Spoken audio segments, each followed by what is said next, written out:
Hi, and welcome to a discussion about CRA Collections. You might even call it the Nightmare on Elm Street. When it comes to CRA Collections, they're an awful bunch. And when things get to that stage, it's going to get really nasty. So let's take a look at this and say, we know that the power to audit is the power to destroy.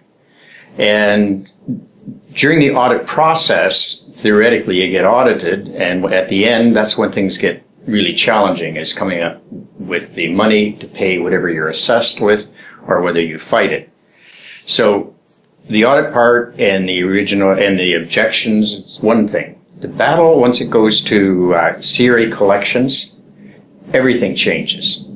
Even though in collection enforcement officers, as they're called, are truly public servants, once they get the file, they automatically assume that you're a bad tax evading bastard. And they're out to teach you a lesson. And they take on roles of saying, we're going to put you out of business. We're going to close the doors. They get pompous. They become unreasonable. They demand payment in an impossible length of time. And they go back into the audit behavior.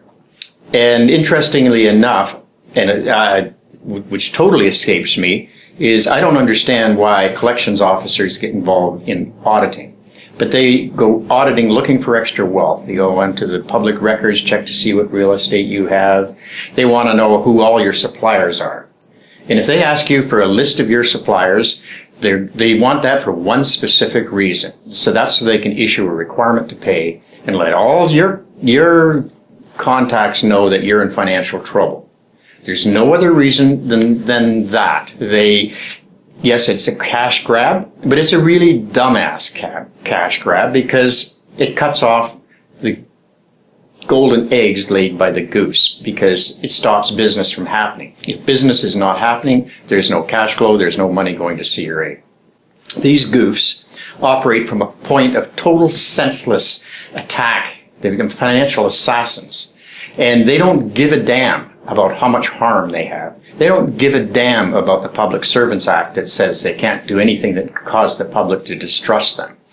Well, how is somebody supposed to trust anyone who has said, I'm going to destroy you, I'm going to put you out of business?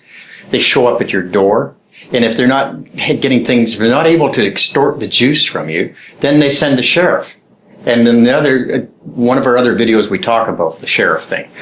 So the sheriff is there to get some kind of commitment out of you, to get a little bit of extra money, to put you into a contract of bailee. So if you find out that the sheriff's likely to arrive with police cars and flashing lights and all that stuff, you better get some professional help and some advice before that happens. So this collection process, we find them absolutely impossible to deal with. There's a few people, and I'm half tempted to name right now, but I'll probably do that on another site, from various different tax services offices, where these guys are nothing short of reprehensible, despicable lowlifes. There's one thing to say, I'm going to collect money because you owe it.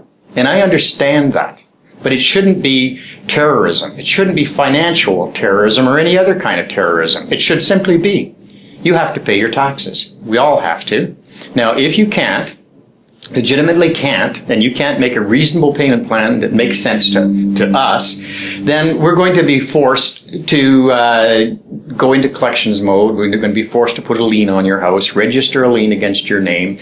And if it's absolutely impossible to collect, then unfortunately we will have to do a search and seizure and seize your assets. We don't like doing it, but that's what we have to do. We know that bad things can happen to good people. We have a job to do. You owe money, we have to collect it. But that's not how the game is played. It's a nightmare. It's just an absolute, unquestionable nightmare what people go through when CRA Collections starts calling.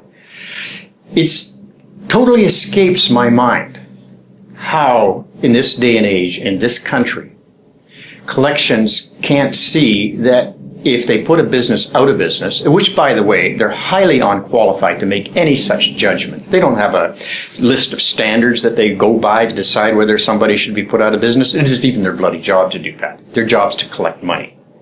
So, if anything I've ever seen in government agencies, this is the worst of the worst. These guys make the IRS in the United States of America look like a bunch of pussycats. And why is this happening? Well, it happens because people are ashamed to be in trouble. They're embarrassed. They don't want to talk about it. And it's just one of these things where they don't fight. Canadians will start to stand up. It is going to happen.